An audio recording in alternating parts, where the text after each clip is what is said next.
Welcome, everybody, to this week's episode of the Jersey Baseball Show. We've got Connor Abreu of Thunder and Lightning Performance over in Hamilton, one of the top training facilities for high school, college athletes in the area. Do an incredible job with a lot of our baseball guys through the years. Connor, welcome to the show. Thanks for having me, Mike. Looking forward to it. Absolutely. Let's get right into it and kind of give us the story of how you got to this position. Starting out as a college baseball player yourself, as you hear so many times in similar situations, kind of the injury route sidelines a career and kind of gets you into another career that ends up being, kind of the path forward. Right. So, I went to Wagner College out of high school. I played 1 year there, wound up tearing my knee up during the course of the season, but I went to school there. Wagner was one of the few schools that had a pre-veterinary program, which is what I wanted to do going into college. So when I got hurt, I had the opportunity to kind of reevaluate things because I didn't feel as though that was a career that I wanted to pursue. So I looked into some things that being around sports my whole life, loved training, figured that would be a good avenue to pursue from there. Looked into, athletic training, physical therapy, and, exercise science. So that summer I wound up transferring to Montclair State because they had a fresh exercise science program. I played the remainder of my eligibility at Montclair, finished my 4 years, and then graduated with an exercise science degree. I interned at Seton Hall University after I finished playing. So I got to work with all of their varsity sports and mainly worked with their baseball, softball, and men's basketball programs. Then I enrolled in a master's program at Montclair State as well, but this time I was able to be a graduate assistant. So along with some of my exercise science duties, our head coach at Montclair brought me back to do the year-round strength and conditioning with our baseball program. So I did that for about 2.5 years. And then prior to graduating the master's program, I interned up in Massachusetts at Cressey Sports Performance. So many people that watch this podcast probably know who Eric Cressey is, who's now the director of health and performance for the Yankees. So I was there in the Massachusetts facility that summer, and that was like a life-changing experience. Just putting everything together from what I learned in school, prior experiences of coaching and training on the side, and then just blending it all together, and just kind of felt like a reinvigorated version of myself, especially being isolated, which I'd never really done prior to that, of being away, from family, friends, everybody that I've known previously for 3 months. Was definitely a refreshing experience. And then when I came back, Eric had asked me to work for the New Balance area code training camps that fall. So I was able to travel to Houston, Dallas, Harrisburg, PA, and Milwaukee. So that was, I think they changed it now, but it was like a combine type of camp where all the athletes that were looking to participate in the area code games that following summer went to get some performance metrics done. And then we kind of put them through a training session in the back half of the day. So that was a pretty cool experience as well.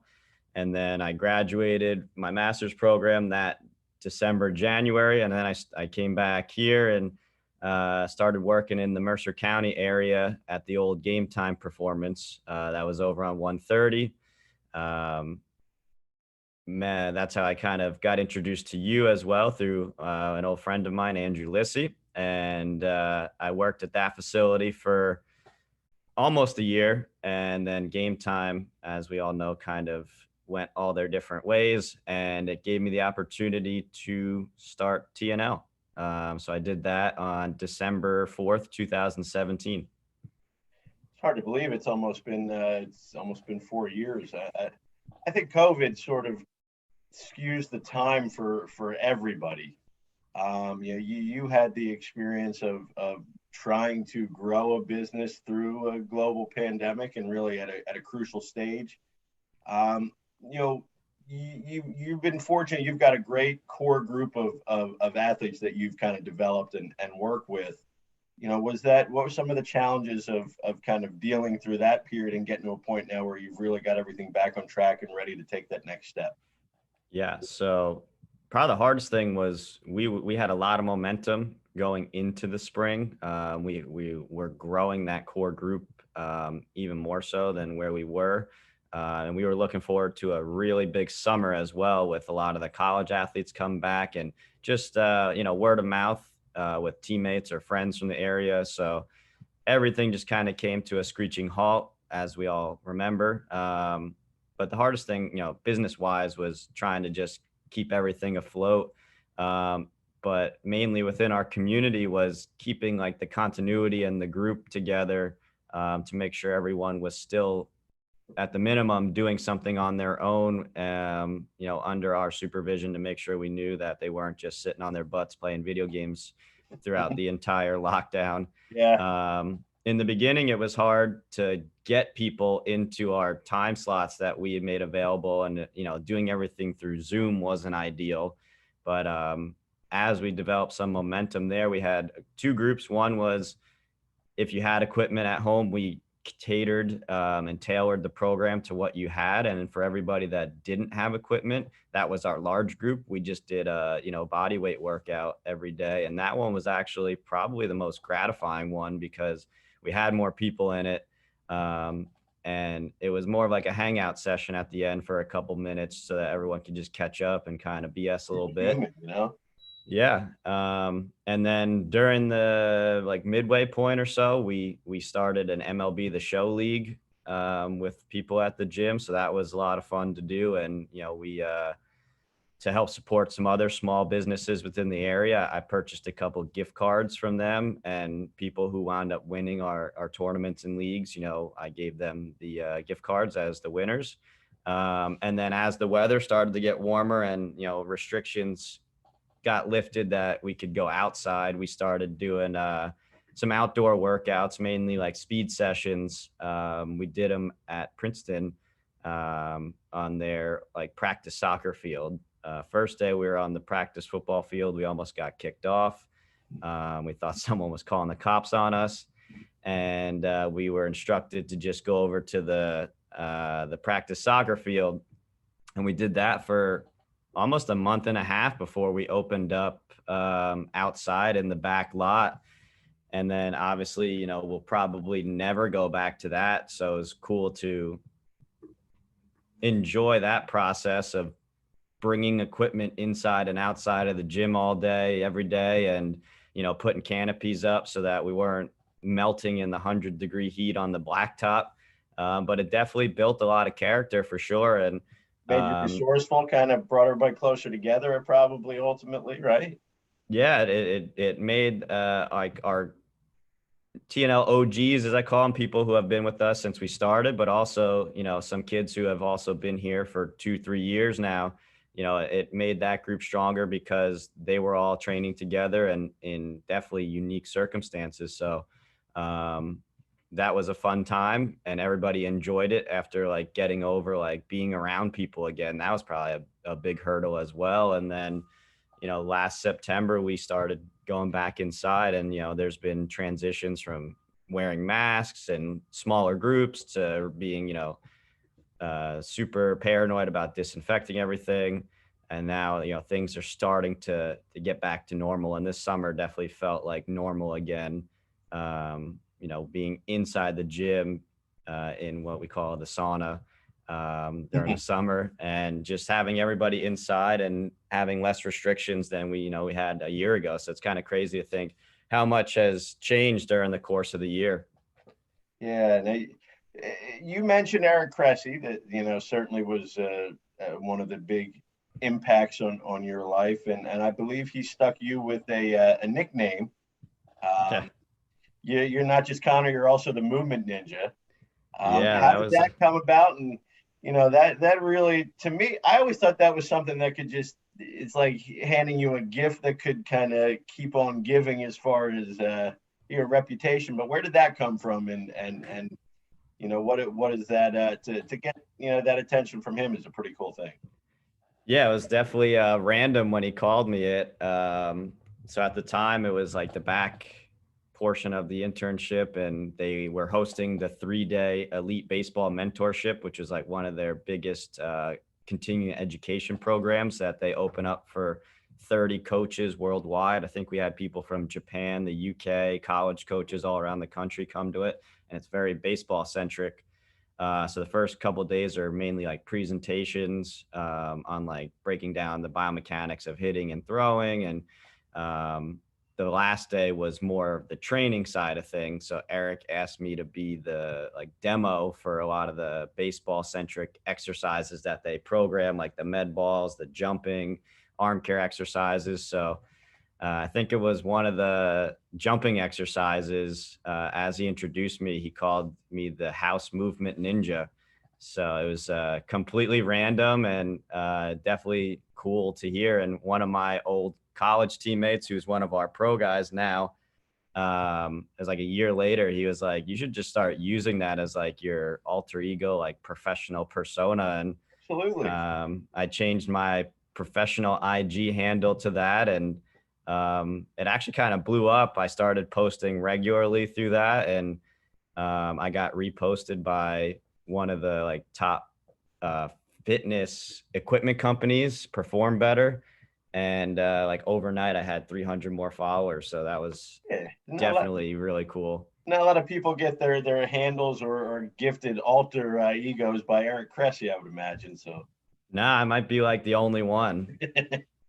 you got to take advantage of it, right? Yep. Um, so when you get a new athlete, somebody, whether it's word of mouth through somebody who's had success, whether it's somebody who just kind of, sees something, they kind of catch on through the website, kind of through that portal.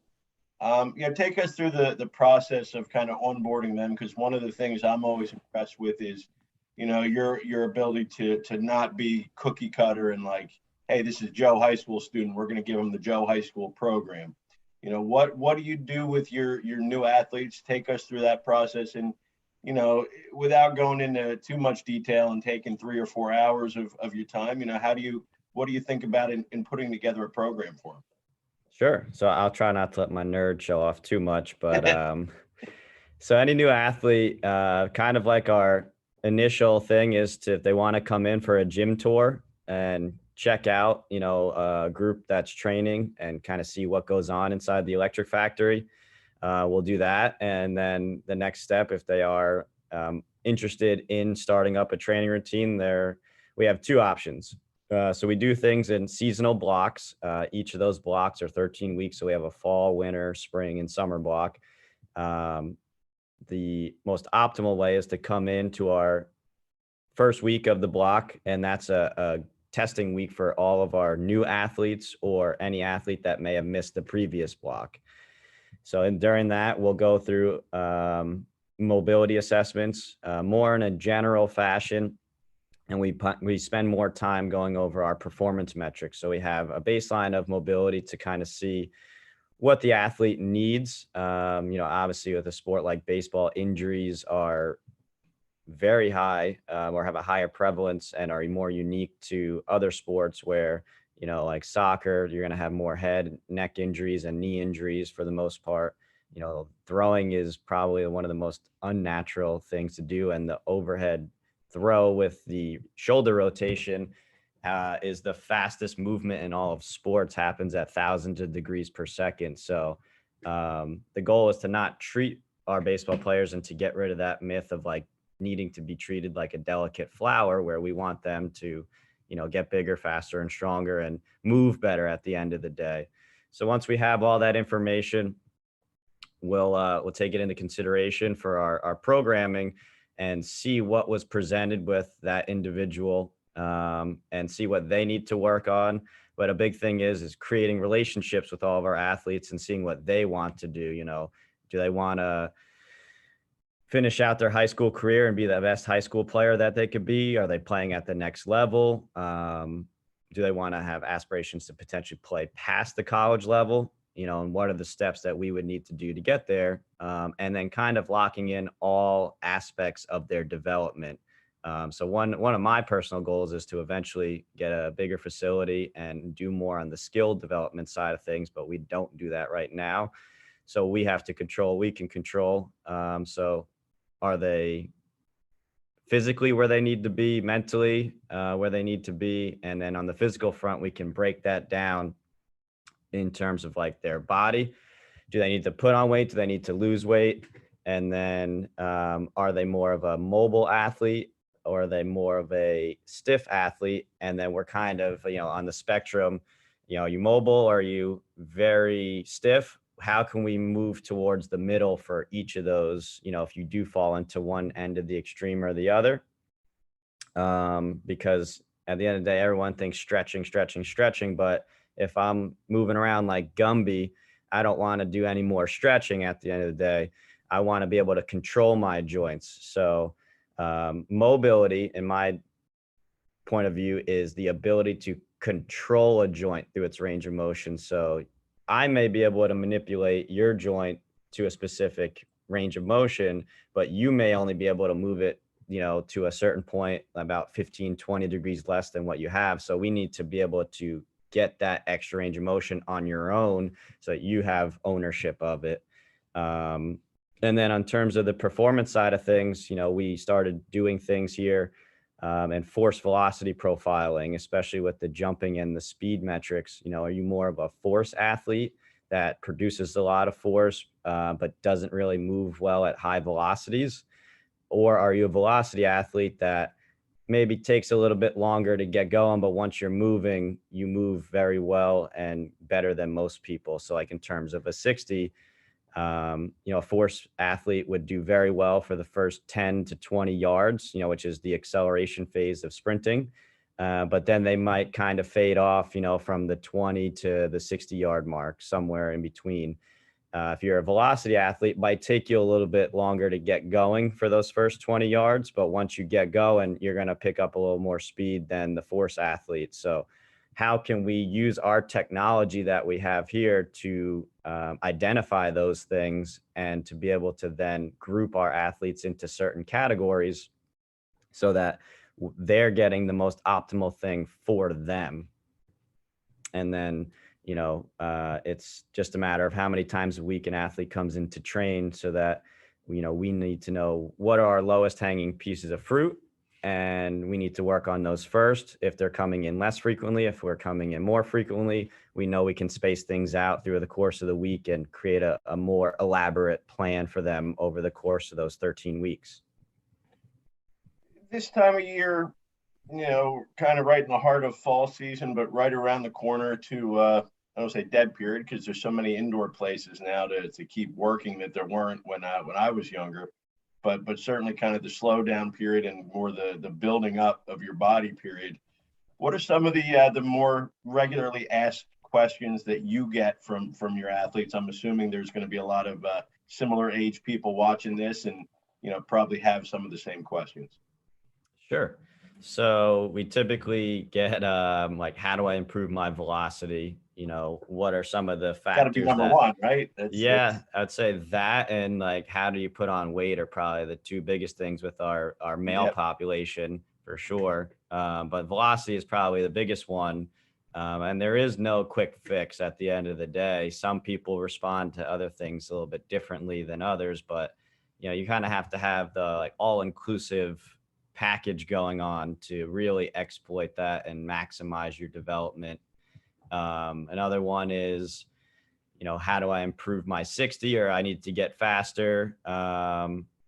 And we deal a lot with injured athletes as well, and needing to get back to full health.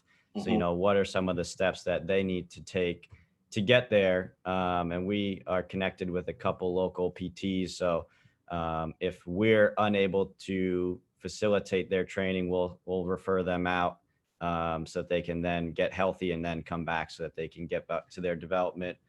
But the biggest thing is, how do you improve velocity? How do I improve like my bat speed or exit velo? How do I hit the ball farther? How do I sprint faster?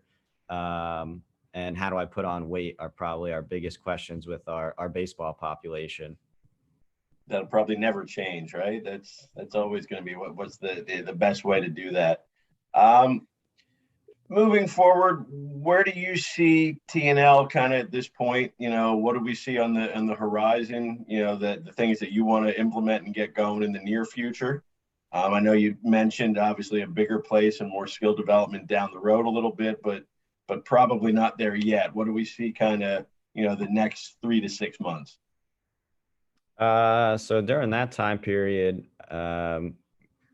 Coach Sean just became a certified nutrition coach through Precision Nutrition, which is probably the most world recognized nutrition company, or recognized in the world. So we're going to start doing more hands-on nutrition coaching with our athletes, especially for people who need more individualized attention on that front versus just kind of like, hey, go on the seafood diet, where you see food and you eat it. For those people that need to gain a lot of weight. So, especially for people who may suffer from allergies or, are in more unique situations that need more accountability, we're going to be unveiling that. We have a nutrition seminar called Fueling for Performance that we're going to be doing in-person attendance, but also we're going to do virtual attendance as well on Wednesday, October 6th at 7:30. We're looking to get our off-season hitting program up and running again. So we installed a retractable batting cage 2 off seasons ago. That was at the end of 2019. So we've had a couple off seasons now, and we're looking to bring in another hitting instructor as well to help facilitate some of the hours throughout the week, and kind of make that more of a consistent portion of what we offer for our athletes so that we can see and control kind of the development side of things, at least on the hitting front, just so that, it aligns with what we are teaching from the performance standpoint. And sometimes when people are going to other instructors, our ideologies don't align with what their instructors do. And, there's a disconnect in what we're trying to get across from a movement standpoint that maybe is being neglected elsewhere. So definitely locking that in. Last year, one of our pro pitchers, Ben Gross, he handled a lot of the throwing development with our college athletes because they were home for the fall semester. So I think he's still playing. I believe his team is in the championship round right now. So hopefully I'll be able to see him in a couple of weeks and potentially see what we got going on that front as well, or at least providing, maybe some throwing programs for guys to do this off season. And then, it doesn't really pertain to people watching most likely, but, we are revamping our adult training too. That's something that we've been wanting to get going again, and can be a very important thing for the business moving forward, especially for the next, 6 to 12 months. So we can make some more changes there and then also help grow the facility more so that we can eventually get into what, I'm manifesting as TNL 3.0. That's right. This is 2.0. I guess Game Time was the initial, right? No. So believe it or not, 1.0 started across the street. Oh, that's right. I was lucky enough. One of my buddies, I'll give them a shout out because they provided me with an opportunity, but my old college teammate, Mike Ridalewski, or Mike Rytel, who's the director of performance at Train Invictus down in the Shore area, and Steve Johnson, Lake Kick Nation. They let me know about their satellite spot over in Hamilton, which is actually across the street from where I'm at now. And they gave me the opportunity to start up when I did, and then, eventually grew out of that space to come into TNL 2.0. That's right. That's right. Now, you probably get this a lot from people that are, in the questioning stage, early stage.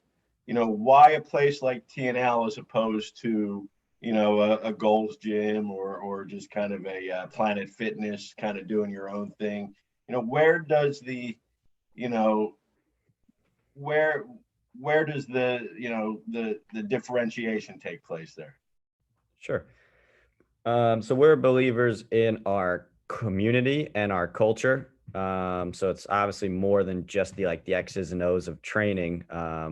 one of our standards, which is like our housekeeping in the gym, is, you need to say hi and bye to everybody. So one of the few things that a handful of I'll call them like our Gen 2 wave, who are now in college, like the Jack Hayneses of the world, Drew Smiley, like Jason Ramirez, they've developed friendships through training here. Otherwise, they never would have known each other. And if it was just a place like, hey, you're an athlete, come in, get your workout in with the people around you, but there's no other like social interaction going on while they're training. That's kind of one of the big things that we take a lot of pride in, is just our culture when you're in the gym, and the community that we've developed with all of our athletes and everyone getting to know each other and creating that team-like environment when you're here. Although nobody's doing their own training program, or they're not doing the same thing, everyone's doing their own training program, which makes it a little more challenging at the end of the day to create that environment, since you and I might be doing two completely different exercises at a given point versus like in a college weight room, everyone's doing the same thing, or half the group is doing one thing, half the group's doing the other thing. So it's easy to get hyped up because someone next to you might be doing 15-20 more pounds than you, and everyone around you. So it was challenging in the beginning, but definitely has grown to something that we're very happy with. And then it's the coaching at the end of the day. Like, for example, like Eric can write me a program. He can write all of our athletes programs, but if everyone did it on their own, we'd get, if we had 40, 50 athletes, we'd get 40 to 50 different results from those programs, not just because of the individuals, but they're all doing different things because they're not being supervised while they're doing it. So we take a lot of pride in our attention to detail with our coaching, and making sure that not only what you're doing and how to do it, but the why behind the exercises is what we like to really bridge the gap with. Of, you're doing this exercise, this is how it relates to a previous exercise, which is going to make dividends or going to help transfer into your swing. This movement is almost identical to what you're doing when you load in your throw on the mound, or when you're loading when you swing, and getting that across so that the athlete can then kind of relate that context, and then start to have better body awareness. That's probably one of the best compliments we can get from a parent. And we've gotten it a few times, is, my son or even my daughter, they have a lot more awareness of what they're doing in games, or they know what to do with their bodies more. And that is a really cool compliment when we get it, just because it's unique and it's different, because it's not, hey, my son got super strong and, got faster, but, they're reckless and they're still raw on the field. That's when you can kind of, put the pieces together, and they're starting to come together as more of a complete athlete, when they can, as they say, okay athletes make adjustments game to game. Good athletes make them at bat to at bat, but the great athletes or players make those adjustments pitch to pitch. And, if, you got out of whack on a swing or a throw on the mound, how can you make the adjustment and get back to where you need to get to on that next pitch or next swing that you're going to take? So those are probably the big things that we take a lot of pride in, that you might not get at a commercial style gym, or more of, like a larger group setting as well. Sure. So again, here with Connor Abreu. Connor, what would you say is the best way to connect with you if I'm looking to make that jump? Either through our website, www.tnl-performance.com. We have a submission form on the website where you can kind of, lay out what your needs are as an athlete, and I can contact you directly there, or through our Instagram is another big one. I like connecting with any of our new followers, TNL Performance, or at TNL Performance on IG. And if you follow us through there, I typically follow up with a direct message, asking how you found us, and, what type of content are you interested in consuming, and if we can help, create some content for you that could benefit you, even if you're not training here, and you're more of just like a virtual supporter. And, we've had a handful of athletes that were like window shopping for a couple months and used a lot of the pieces of content that we threw up on our Instagram. And then, several months later, they came and started training, and we're like, hey, I was just whatever exercises you put on your Instagram, I was just mixing and matching and going to the school weight room and just kind of doing things. Yeah, it's got to be cool when it happens that way, right? It's you don't know who you impact when you put something out there, and then when you get that feedback, it's got to be a great feeling. Yeah, it's pretty awesome. So appreciate the time, Connor. Always a friend of NJ College Baseball Nation / General / Capitals / South Jersey Kings next year.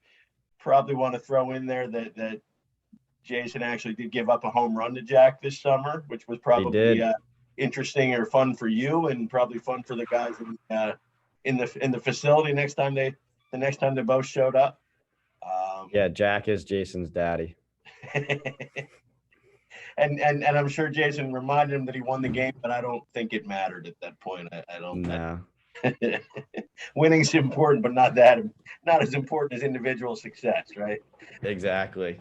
Or at least in those cases. That's right. I appreciate the time as always. Certainly best of luck, best of success the fall and winter, and hopefully get more of our guys in there and doing great things.